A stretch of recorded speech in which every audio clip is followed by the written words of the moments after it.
So I'm not afraid of monsters. Not the ones lurking in the shadows, the ones hiding in the closet, and especially not the ones that are under the bed. Because most of my fears have to do with what's lying in bed next to me.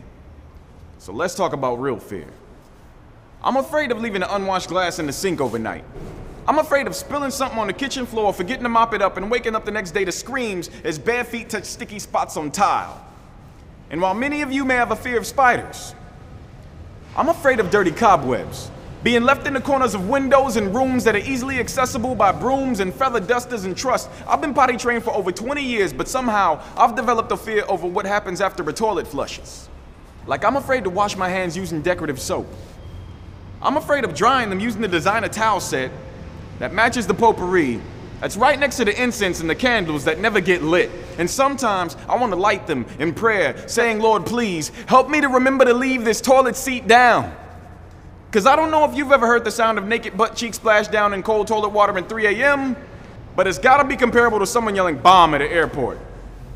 Authorities will be involved. And I know I always said I'd never be one of those dudes that have pink all over the house. But I've made an exception. I made an exception for pink ribbons, pink card magnets, pink wristbands, because ever since our hands found that lump in the left breast, I swear, I'll even get pink curtains, anything to remind her to keep fighting, because after a mammogram and an MRI scan and a doctor's diagnosis, my approach to this relationship is far more deliberate, to the point of fear. I'm afraid of her having to worry about anything except recovery. My dear, don't worry about loving me. Your only job as of right now is to get better, so forget about your home. I'm gonna keep it spotless, because candidly, I have this fear of her coming home after a session of chemo to a house that's unkept. So last night I slept in the garage just so I could get an early start on the laundry, just so I could feel more worthy, because even after surgery, when the therapy had to be postponed because your white blood cell count was too low to fight infections, your spirit was still relentless. See, you are far more than my princess.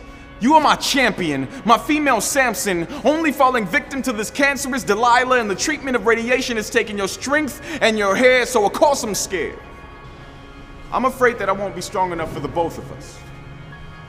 I'm afraid that you'll be able to read it on my face as I gaze upon yours, robbed of your eyelashes and eyebrows, but I smile because I still see the most beautiful creation that God has ever placed into my life. So you are far more than my wife. You are my light, so I don't have to worry about these monsters that lurk around in the darkness.